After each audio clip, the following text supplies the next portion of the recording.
Hello students, welcome to let's learner.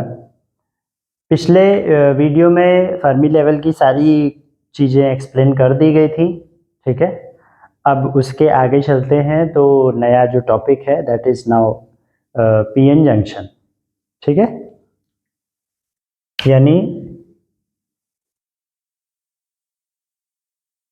जब P type और N type semiconductor को आप मिलाते हैं, मैंने बहुत हल्का सा डिस्कशन किया था लास्ट वीडियो में, तो उसी से बात शुरू करते हैं कि जब पी और एन जंक्शन को आपस में, मतलब पी और एन टाइप सेमीकंडक्टर को बेसिकली आपस में मिलाते हैं तो होता क्या है। देखिए, मिलाने की कुछ प्रोसेसेस हैं, वो आपके कोर्स का हिस्सा नहीं है, सो जस्ट कि आप उनको हीट करके मिक्सअप कर सकते हैं, लाइक दो चीज़ें गर्म करके मिक्स करना वाली प्रोसेस, या एक दो और तरीके हैं, दैट डजेंट मैटर हियर। लेकिन जब उनको मिला दिया जाता है तो होता क्या है, ठीक है। तो उन दोनों को मिलाने के बाद एक प्रोसेस होती है डिफ्यूज़न। ठीक है, एक टर्म आएगा डिफ्यूज़न। डिफ्यूज़न के कारण डिप्लीशन लेयर फॉर्म होगी। ठीक है, और डिप्लीशन लेयर पर क्या, डिप्लीशन लेयर की क्या कैरेक्टरिस्टिक्स होंगी, क्या पैरामीटर्स होंगे, वो सारी चीज़ें यहाँ पे अभी हम डिस्कस कर रहे हैं। ठीक, तो एक पी टाइप सेमीकंडक्टर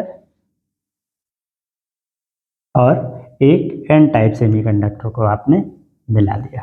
ठीक, this is P type and this is an type.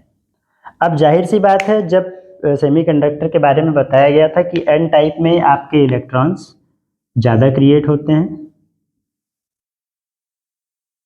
ठीक, और इसी तरीके से पी टाइप में होल्स ज़्यादा होते हैं।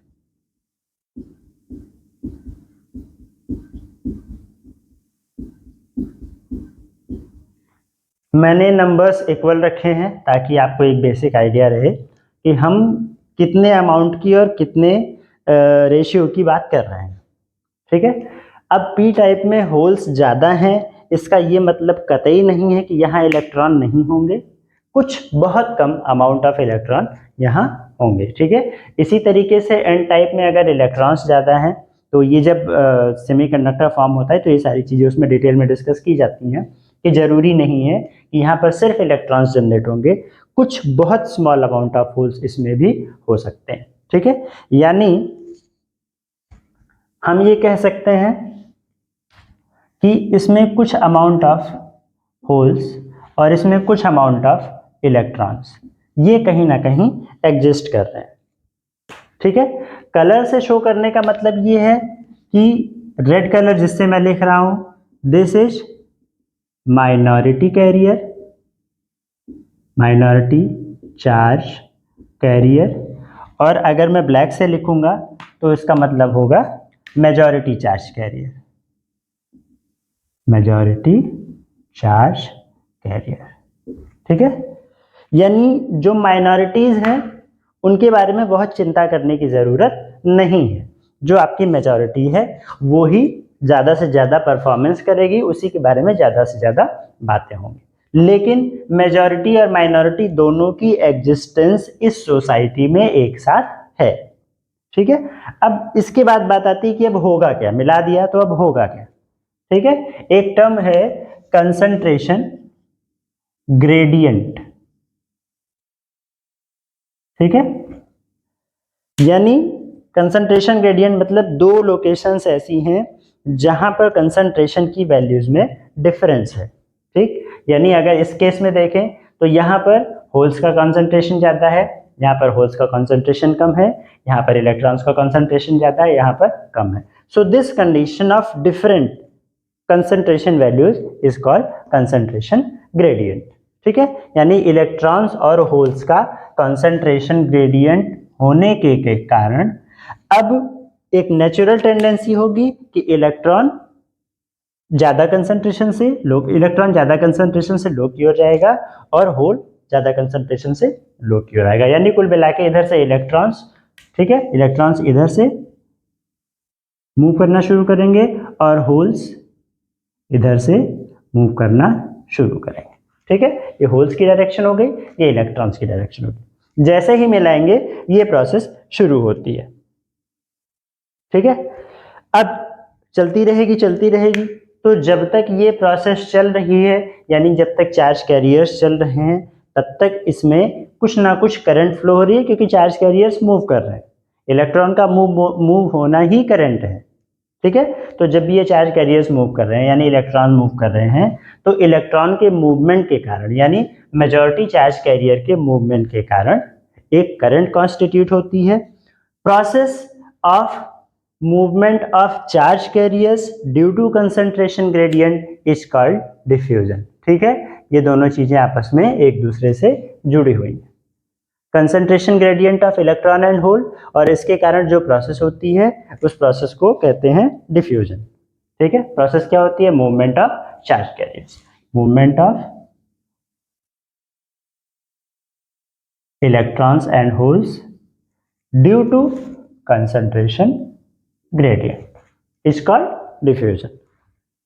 ठीक है, यानी इलेक्ट्रॉन होल इधर उधर आने जाने लगे, डिफ्यूजन प्रोसेस शुरू हो गई। और इलेक्ट्रॉन होल का आना जाना इज कॉल्ड, मतलब इलेक्ट्रॉन्स का movement is considered as a current. So diffusion के कारण कुछ बहुत स्मॉल अमाउंट की करंट यहाँ पर जनरेट हो जाती है, बिना कुछ बाहर से कोई वोल्टेज सोर्स लगाए, नॉर्मल डिफ्यूजन के कारण। ठीक है, सो डिफ्यूजन करंट इसमें एग्जिस्ट कर रही है। ठीक, इलेक्ट्रॉन भी डिफ्यूज हो रहे हैं, होल भी डिफ्यूज हो रहे हैं, तो इलेक्ट्रॉन डिफ्यूजन करंट भी होगी और होल डिफ्यूजन करंट भी होगी। यहां पर ये दो चीजें तो बिल्कुल बेसिक सी बात हो गई कि नॉर्मल डिफ्यूजन हो रहा है तो इलेक्ट्रॉन डिफ्यूजन हो रहा है, उसकी करंट है, और होल डिफ्यूजन हो रहा है, उसकी करंट। अभी आगे और भी करंट्स हैं, पर अभी इन दोनों की बात हम आपको बता रहे हैं, जैसे जैसे आगे आएगा मैं आपको बताता रहूंगा। अब क्या होगा कि बहुत सारे इलेक्ट्रॉन्स इधर आ गए। ठीक, अब जो इलेक्ट्रॉन्स नहीं आ पाए, ठीक है, जो इलेक्ट्रॉन्स यहां पार करके पहुंचे, यानी यहां पे पार करके पहुंचे और इसके आगे नहीं बढ़ पाए। ठीक, क्यों? क्योंकि यहाँ पर पहले से बहुत सारे चार्ज कैरियर्स आ गए थे, यानी एक कमरे में भीड़ घुसी और उस भीड़ में पीछे से आने वाली भीड़ को जगह नहीं मिली, तो वो आके दरवाजे के अंदर खड़ी हो गई। सेम सिचुएशन अराइजेस हियर कि इलेक्ट्रॉन्स इधर से जब आने लगे तो बहुत सारे इलेक्ट्रॉन्स यहाँ पर इकट्ठे हो गए, जो अब आगे नहीं जा सकते, क्योंकि अब इलेक्ट्रॉन्स यहाँ पर इतने सफिशिएंट आ चुके हैं कि अब पीछे से आने वाले इलेक्ट्रॉन्स को वो रोकेंगे। ठीक है, बहुत जनरल सी डायनेमिक्स है, कोई बड़ी बात नहीं बता रहा हूँ। इसी तरीके से होल्स के साथ होगा, यहाँ पर कुछ होल्स पहुंच जाएंगे लेकिन अब वो आगे नहीं बढ़ पाएंगे। ठीक है, तो डिफ्यूजन, अब इस स्थिति में जब इलेक्ट्रॉन्स और होल्स आगे नहीं बढ़ पाएंगे, प्रोसेस रुक जाएगी, यानी डिफ्यूजन रुक गया, यानी ये करंट्स जीरो हो गई। ठीक है, सारी चीजें एसोसिएटेड हैं। डिफ्यूजन हो रही थी कंसंट्रेशन ग्रेडियंट के कारण, फिर एक लेवल आई कि कंसंट्रेशन ग्रेडियंट खत्म हो गया क्योंकि कंसंट्रेशन ऑलमोस्ट सेम हो गया, और उस सेम होने तक क्या हुआ कि इधर के इलेक्ट्रॉन इस बाउंड्री पर जमा हो गए, इधर से होल्स इस बाउंड्री पर जमा हो गए, और इसके बाद अब आगे कोई भी मूवमेंट पॉसिबल नहीं है। ठीक है, तो ये जो रीजन है जहां पर ये जमावड़ा हुआ है, ठीक, बीच का ये जो रीजन है जहां पर ये कलेक्शन हुआ है, ये हमारे इंटरेस्ट की चीज है। ठीक है, इसी को हम कहते हैं डिप्लीशन लेयर। ठीक, यानी आगे अब और कोई process, movement of charges further is not possible. ठीक है, अब ये जो फील्ड है, मतलब ये जो डिप्लीशन लेयर है, इसकी बहुत सारी चीजें हैं, छोटी छोटी प्रॉपर्टीज में क्या है, जैसे पहले पूरी बात तो ये समझ में आ गई, डिफ्यूजन हुआ, डिफ्यूजन की वजह से छोटी छोटी करंट्स फॉर्म हो रही थी, इलेक्ट्रॉन डिफ्यूजन, होल डिफ्यूजन। ठीक है, फिर कुछ देर बाद जब कंसंट्रेशन दोनों सेम हो गया तो डिफ्यूजन प्रोसेस रुक जाती है, लेकिन डिफ्यूजन प्रोसेस रुकने के साथ साथ एक डिप्लीशन लेयर बन जाती है। डिप्लीशन लेयर मतलब पी टाइप में इधर इलेक्ट्रॉन्स जमा हो जाते हैं बॉर्डर पे, बाउंड्री पे, और एन टाइप में इधर होल्स जमा हो जाते हैं। ठीक है, अब ये डिप्लीशन लेयर जिसकी वजह से करंट रुक गई, इसके बारे में अगर ध्यान से देखिए तो आपने 12th में डाइपोल पढ़ा होगा। ठीक, ये वही डाइपोल है, plus minus at some small distance, plus minus charges put at some small distance. ठीक है, तो जो कुछ भी डाइपोल की प्रॉपर्टीज होती थी वो सारी प्रॉपर्टीज यहाँ पर अप्लाई होंगी। अब क्या क्या प्रॉपर्टीज होती थी, जैसे पहले तो ये समझ लीजिए कि अगर ये प्लस माइनस है तो इसके बीच कुछ पोटेंशियल एग्जिस्ट करता था। ठीक, तो यहां पर भी कुछ पोटेंशियल एग्जिस्ट करेगा जिसको आप कॉन्टैक्ट पोटेंशियल या बिल्ट इन पोटेंशियल, ठीक, सॉरी, बिल्ट इन पोटेंशियल या बैरियर, क्योंकि ये बैरियर भी कहा जाता है, बैरियर पोटेंशियल, मतलब ऐसे 2 3 4 नाम आपको मिल जाएंगे। ठीक है, डिप्लीशन लेयर पर जो भी फॉर्मेशन हुआ है चार्ज कैरियर्स का, उसकी वजह से एक पोटेंशियल क्रिएट होता है जिसका नाम कोई भी हो सकता है इनमें से एक भी, जो भी आप लेना चाहें। ठीक है, क्यों, क्योंकि मैंने बताया कि डाइपोल जैसा बिहेव कर रहा है, plus minus charges put at some small distance, तो उसका अगर पोटेंशियल होता था तो इसका भी पोटेंशियल होगा। पोटेंशियल के साथ साथ इलेक्ट्रिक फील्ड हमेशा होती है, तो एक इलेक्ट्रिक फील्ड भी होगी जिसकी डायरेक्शन प्लस से माइनस की ओर होगी। ठीक है, यानी इसके ऊपर ही लिखते हैं, ये इलेक्ट्रिक फील्ड है जिसकी डायरेक्शन प्लस से माइनस की ओर है। ठीक, यानी इस डिप्लीशन लेयर का अपना एक पोटेंशियल होगा, इस डिप्लीशन लेयर की अपनी एक इलेक्ट्रिक फील्ड होगी। ठीक है, अच्छा, अब अगर आपको ये चीज, तो पहला मैंने क्या बताया, चीजें पॉइंट वाइज नोट कर लेते हैं। प्रॉपर्टीज या पैरामीटर्स कह लीजिएगा ऑफ डिप्लीशन लेयर। पहला क्या हो गया, बिल्ट इन पोटेंशियल, दूसरा क्या हो गया, इलेक्ट्रिक फील्ड, तीसरा होगा कैपेसिटेंस। सब क्या चीजें हैं, थोड़ा डिटेल में डिस्कशन होता रहेगा, पर अभी छोटी छोटी बातें समराइज कर रहा हूं। ठीक है, कैपेसिटेंस क्यों, क्योंकि आपने पैरेलल प्लेट कैपेसिटर पढ़ा है। पैरेलल प्लेट कैपेसिटर ऐसा होता था जिसमें इधर माइनस माइनस माइनस चार्ज होते थे, इधर प्लस प्लस प्लस चार्ज होते थे, दोनों के बीच में बहुत छोटी सी डिस्टेंस होती थी। इसके बीच में छोटी सी डिस्टेंस है, एक तरफ माइनस चार्जेज है, एक तरफ प्लस चार्जेज है, so it can behave like a capacitance A epsilon upon D, जिसका फॉर्मूला होता है, जहां डी इसकी विड्थ है, ठीक है, और A is the area of this depletion layer. ठीक है, epsilon was the term that was called permeability. ठीक है, यानी इस डिप्लीशन लेयर की कैपेसिटेंस इस वैल्यू से आप दे सकते हैं। बिल्ट इन पोटेंशियल, वो हम अभी डेरिवेशन है उसका लंबा चौड़ा, तो वो हम अगले वीडियो में करेंगे, लेकिन इसकी वैल्यू अभी हम बता दे रहे हैं क्या किसके लिए होती है। इलेक्ट्रिक फील्ड भी जब भी डिराइव हो जाएगा तो इलेक्ट्रिक फील्ड भी उसी हिसाब से मिल जाएगी, पर कैपेसिटेंस को आप सिंपल फॉर्मूला से दे सकते हैं। ठीक है, इतना जरूर बता देना कि बिल्ट इन पोटेंशियल अगर आपने सिलिकॉन सेमीकंडक्टर लिया था तो 0.7 वोल्ट होगा, और जर्मेनियम लिया होगा तो 0.3 वोल्ट होगा। ठीक है, दो चीजें ये आप क्लियर कर लीजिए।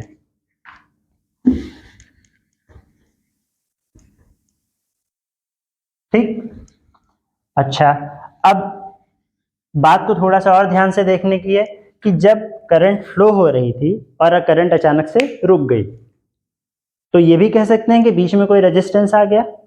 ये जो डिप्लीशन लेयर है इसने किसी रेजिस्टेंस की तरह बिहेव किया, इसीलिए जो करंट पहले थी वो कम हो गई या जीरो हो गई। ठीक, सो इसकी एक प्रॉपर्टी है कि डिप्लीशन लेयर रेजिस्टेंस की तरह भी बिहेव करती है। ठीक, हाँ, इसमें दो चीजें हो सकती हैं, dynamic resistance and static resistance. वो सब चीजें जब हम बहुत बाद में डिस्कशन करेंगे, पर आपको ये चीज ध्यान में रखनी है।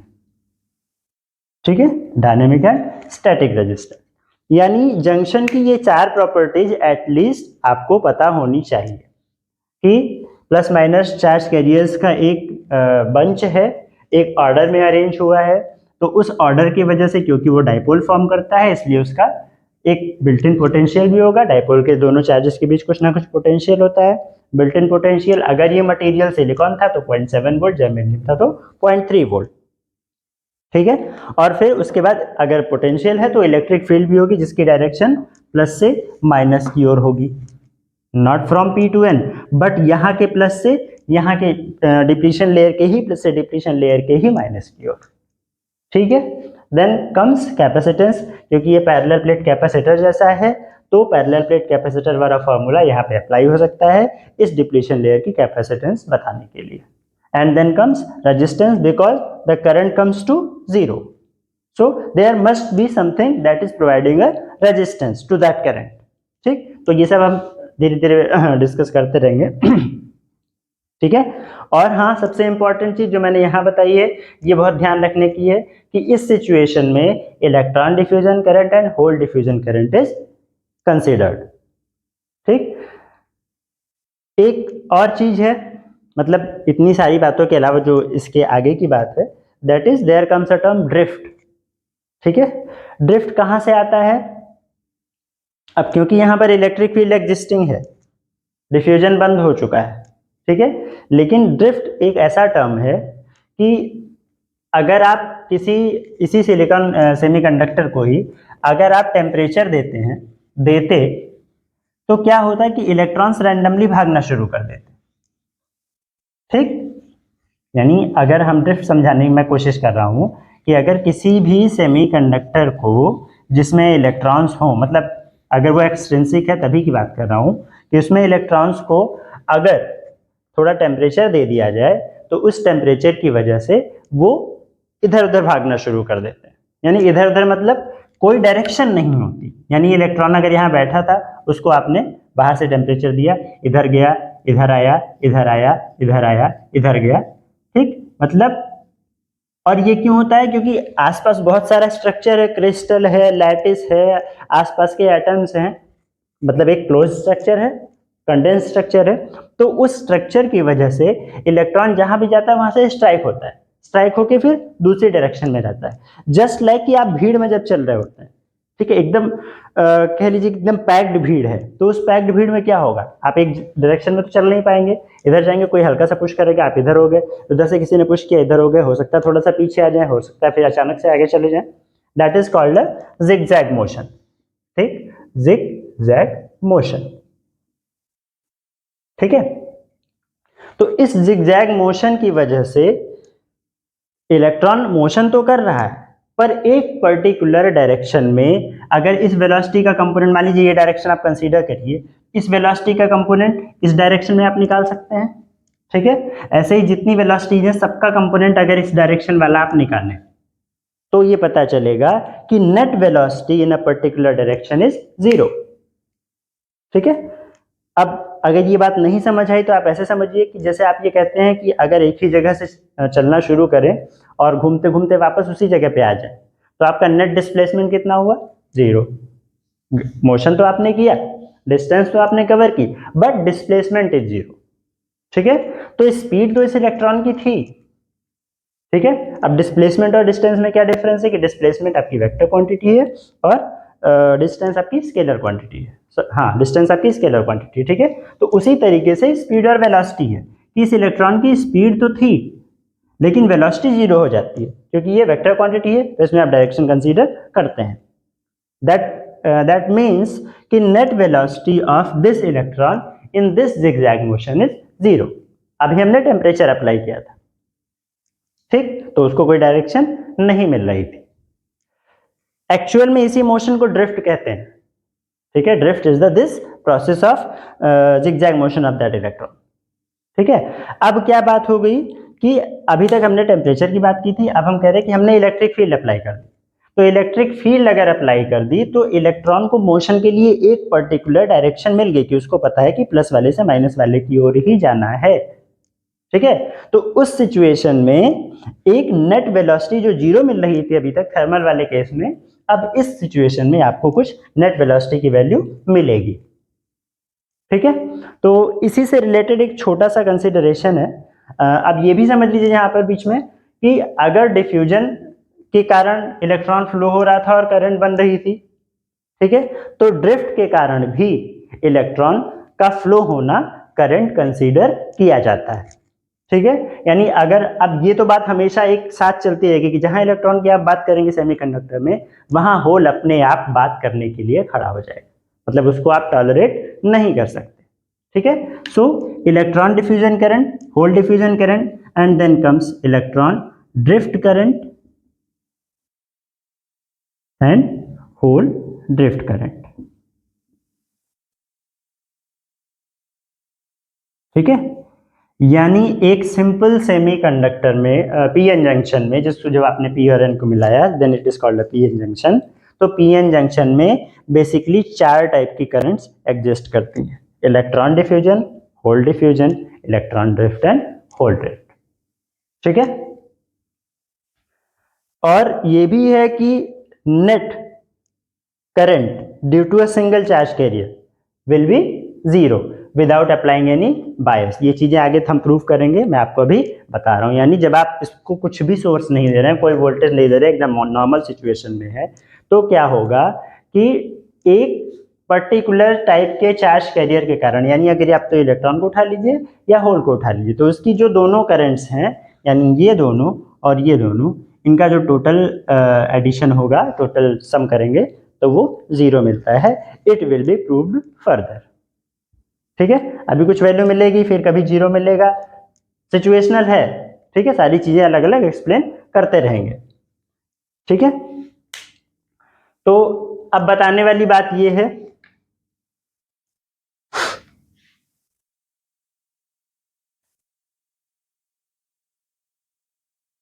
फर्मी लेवल का थोड़ा सा हिसाब किताब यहां पे मैं आपको क्लियर कर देता हूं।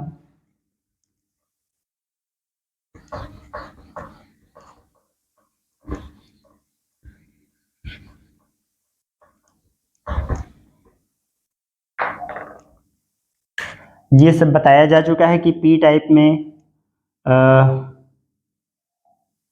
जिसमें होल कंसंट्रेशन निकालते थे, उसमें आपको जो ई मिलता था, यानी फर्मी लेवल मिलता था, वो कहाँ मिलता था? वैलेंस बैंड के पास, ठीक है। ये आपका वैलेंस बैंड था और यहाँ पर आपको ई मिलता था। इलेक्ट्रॉन का कंसंट्रेशन निकालते थे तो फर्मी लेवल कंडक्शन बैंड के पास मिलती थी, ठीक है। चलिए थोड़ा सा इसको और सेट कर दे रहा हूं।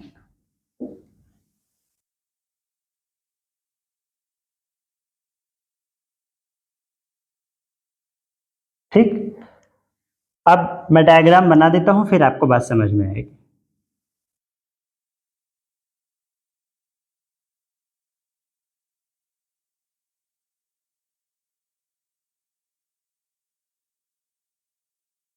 This is actually Fermi level, this is conduction band and this is valence band, ठीक है। अब देख लीजिए, जो मैंने कहा था कि फर्मी लेवल एन टाइप में कंडक्शन बैंड के पास होती है, ये कंडक्शन बैंड है आपका, कंडक्शन बैंड के पास होती है, और पी टाइप में वैलेंस बैंड के पास होती है, ठीक। लेकिन जब दोनों को मिलाया गया तो फर्मी लेवल को सेटल कर दिया जाए तो ये डिफरेंस एनर्जी लेवल्स में आ जाता है एट द जंक्शन, मतलब ये इसके करस्पॉन्डिंग वैल्यूज हैं, ठीक है। यानी डिप्लीशन लेयर के बीच एनर्जी लेवल्स किस हिसाब से वेरी करते हैं, दिखाने का मकसद ये था, ठीक है। इधर वाला पी टाइप का है, इधर वाला एन टाइप का है। आपको जो मैंने फर्मी लेवल का डिस्क्रिप्शन लास्ट वीडियो में दिया था, वहां से आप कोरिलेट कर सकते हैं। ये जो डिफरेंस है बेसिकली इसी की वजह से आपको ये पोटेंशियल डिफरेंस मिलता है, ठीक, जिसको हम बिल्ट इन पोटेंशियल कह रहे थे। वो पोटेंशियल डिफरेंस इसी की वजह से आपको एनर्जी लेवल्स चेंजेस की वजह से आपको मिल जाता है। वहां मैंने अभी रीजन बता दिया कि आप उसको कंसीडर कर सकते हैं लाइक अ डाइपोल, ठीक है। अच्छा, अब अगर ये बातें क्लियर हो गई हो कि डिफ्यूजन भी होता है, ड्रिफ्ट भी होता है, फर्मी लेवल की शिफ्टिंग, ठीक है, और उसकी 4-5 प्रॉपर्टीज, ठीक है। This is about the PN junction की जंक्शन बनाने के बाद पी और एन को मिलाने के बाद क्या होता है। अब धीरे धीरे एक छोटा डेरिवेशन आज बता रहा हूँ अभी, और नेक्स्ट वीडियो में मैं आपको बिल्ट इन पोटेंशियल और डिफ्यूजन मतलब डायोड की जो टोटल करंट होती है उसके बारे में पूरी डिटेल डेरिवेशन में आपको बताऊंगा। ठीक है, तो अब इसके बाद हम लोग ड्रिफ्ट करंट के बारे में बात करेंगे, फिर डिफ्यूजन करंट, फिर बिल्ट इन पोटेंशियल, फिर सारी चीजों को कंबाइन करेंगे। ठीक है,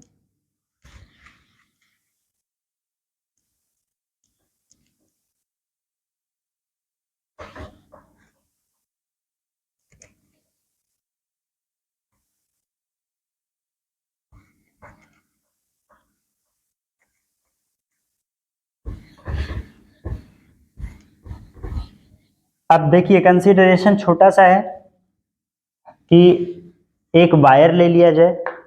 ठीक है, मतलब वायर की शेप का कंडक्टर है आपके पास, तो वायर की शेप को आप कंसीडर करते हैं एक सिलेंड्रिकल शेप में।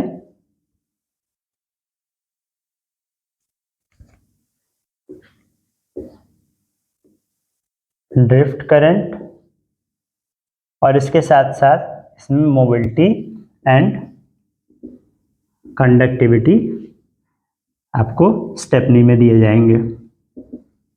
ठीक है, this is the whole thing we have to discuss about. ठीक है, अब ये एक शेप का वायर है, मतलब इस शेप का आपने कोई कंडक्टर कंसीडर किया है जिसमें हम ड्रिफ्ट कैलकुलेशन अज्यूम कर रहे हैं। ठीक है, होता कैसे है कैसे नहीं है वो आगे थोड़ा सा मैनिपुलेशन कर लेंगे, मतलब इलेक्ट्रॉन और होल के करस्पॉन्डिंग, पर अभी एक के कारण लेके चल रहे हैं। अब क्या करना है, जैसे कहा गया कि इलेक्ट्रॉन्स की कुछ नेट वेलोसिटी होगी इस कंडक्टर के अंदर। ठीक है, यानी ये जो भी सिस्टम है उसके अंदर इलेक्ट्रॉन जब ड्रिफ्ट हो रहा है तो उसकी कुछ वेलोसिटी होगी। Let us consider that velocity as B, sorry small v। ठीक है, इसकी लेंथ सिलेंडर की l है और इसका जो एरिया है cross sectional that is a। ठीक है, अब एक सिंपल सा फॉर्मूला है, time equals to distance upon speed या वेलोसिटी। ठीक, निकालना क्या है हमें, करंट। हमें कैलकुलेट करना है कि करंट डेंसिटी, ड्रिफ्ट करंट की करंट डेंसिटी कितनी होगी। तो पहले हम करंट निकालेंगे, फिर उसको सरफेस एरिया से डिवाइड करेंगे, करंट डेंसिटी है।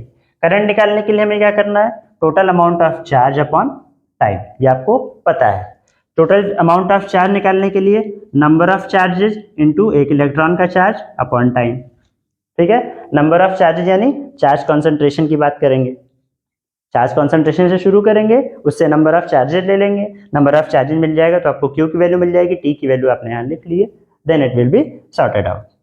ठीक है, अब नंबर ऑफ चार्जेज जो यहाँ पे आपको लिखना है, ये आपने जो फॉर्मूला पढ़ा था कंसंट्रेशन वाला, ठीक, उस कंसंट्रेशन फार्मूला से आपने ये ले लिया कि concentration of charges into volume, concentration of charges पर क्यूबिक मीटर वो बताया जाता था। ठीक है, तो number of concentration of charges into volume, volume is area into length, इसका एरिया इनटू इसका length that will be volume. ठीक है, तो ये जो यहाँ पे जो आप नंबर ऑफ चार्जेस लगाएंगे, ठीक है, number of charges charge concentration per unit volume into volume. ठीक, अब इसी को यहाँ पे शिफ्ट कर लीजिए, E into N C into L into A upon L into V. ठीक, एल आपका कट जाएगा और आई अपॉन ए यहाँ से आप ले लीजिए, आई अपॉन ए आपको क्या मिला, A into N C into V. ठीक, I upon A is called current density. ठीक है, तो current density equals to E into N C into V, ये आपको एक टर्म मिल गया। ठीक,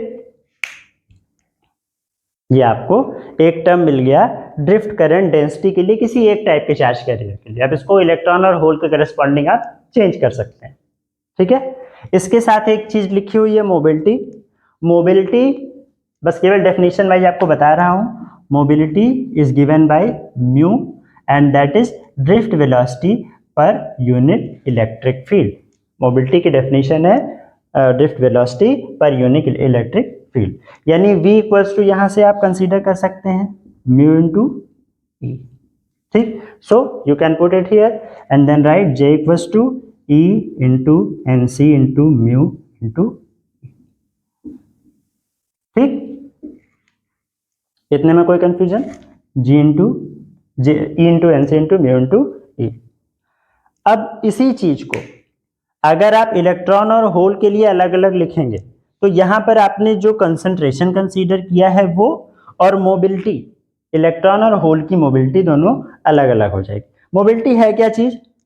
बेसिकली ये बताता है कि कितनी आसानी से इलेक्ट्रॉन उस पूरे सिस्टम में जिसमें आप बात कर रहे हैं, उस पूरे सिस्टम में कितनी आसानी से इलेक्ट्रॉन ड्रिफ्ट कर पा रहा है। ठीक है, वेलोसिटी ज्यादा होगी, मोबिलिटी ज्यादा होगी। यानी ज्यादा मोबिलिटी होने का मतलब कि इलेक्ट्रॉन को हर्डल्स यानी बाधाएं कम मिल रही हैं, तो उसके मूवमेंट में आसानी है। So mobility is the term that is used to define the ease of movement for the electron during drift. Right, formula ये है, डेफिनेशन मैंने बता दी। अब थोड़ा सा यही सब चेंजेज हैं कि current density E into N C into mu into ई। अब अगर आप इसको इलेक्ट्रॉन होल अलग अलग के लिए अलग अलग लिखेंगे, so you can write like J N equals to, charge electron और होल का सेम रहेगा, नो चेंजेस, एन सी को अब देखिए जो आपने एन और पी का डेरिवेशन किया था, ये चीज हमेशा यूज करते रहनी है कि जहां पे इलेक्ट्रॉन के चार्ज कंसंट्रेशन की बात है वहां पे आप एन यूज कर सकते हैं, जहां होल के कंसंट्रेशन की बात है वहां पे आप पी यूज कर सकते हैं। So n c can be written as n, ठीक है, and then mu n e. अब ये एन और ये एन बिल्कुल डिफरेंट है, ये ध्यान रखिएगा, ये नंबर ऑफ चार्जेज है, ठीक है, और हमने एनसी को एन से रिप्लेस किया है, तो ये दोनों एन सेम नहीं है, इस चीज में कंफ्यूज बिल्कुल मत होइएगा। This is number of charges and this is concentration, जिसको हमने एन से रिप्लेस कर दिया है due to writing, due to make it easy, ठीक है। ऐसे ही J P equals to E into, इसके लिए पी लिख दीजिए, mu p and e. Electric field तो दोनों एक ही अप्लाई हुई है जिसकी वजह से इलेक्ट्रॉन और होल ड्रिफ्ट कर रहे हैं, ठीक है। So this is electron drift current and this is hole drift current, ठीक है। ये दोनों चीजें आप नोट कर सकते हैं, फॉर्मूला याद रखेंगे तो ज्यादा अच्छा है, ठीक, इस बात में कोई प्रॉब्लम नहीं होगी। अच्छा, दूसरा टर्म था कंडक्टिविटी का। So conductivity is also defined as J upon E, यानी current density per unit electric field is called conductivity, ठीक है। अब ये सारी चीजें मैं इधर से रिमूव कर देता हूं।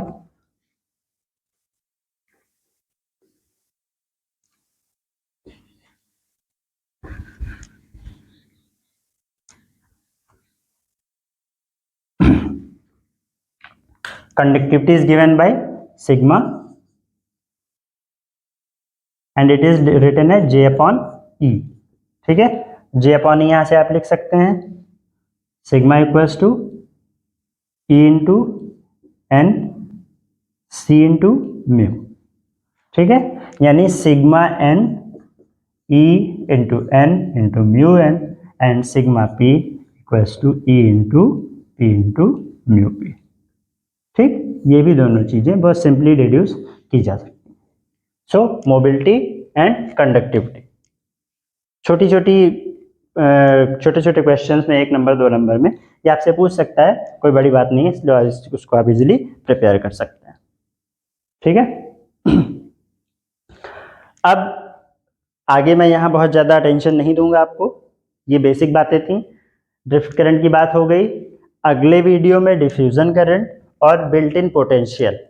अगर एक वीडियो में बिल्ट इन पोटेंशियल का डेरिवेशन हो जाता है इजीली तो ठीक है, अगर टाइम बचता है तो फिर ड्रिफ्ट करंट की बात करेंगे, बस वरना उसको अगले वीडियो के लिए पोस्टपोन करेंगे, ठीक है। तो मैं बहुत ज़्यादा आपको लेंथी वीडियो नहीं देना चाहता हूँ कि एक चीज़ अगर क्लियर हो तो वो एक बार में हो जाए, ठीक है। और अगर 2 वीडियोस लगते हैं तो फिर ब्रेकेज कंटिन्यू रहे इस तरीके से कि डिस्टर्बेंस ना हो, ओके। तो आज मैं बहुत ज़्यादा परेशान नहीं कर रहा हूँ, इसको यहीं फिनिश करेंगे, ठीक है। लेकिन नेक्स्ट वीडियो में या तो बिल्ट इन पोटेंशियल का डेरिवेशन होगा या फिर डिफ्यूजन करंट का, ठीक है जी। तो कुछ अगर प्रॉब्लम होगी तो आप मुझसे डिस्कस कर सकते हैं बाय कमेंट्स, वाया कमेंट्स, ठीक है, और वाया व्हाट्सएप और any other medium you have to communicate with me, okay. ठीक है, आज के लिए फिर थैंक यू।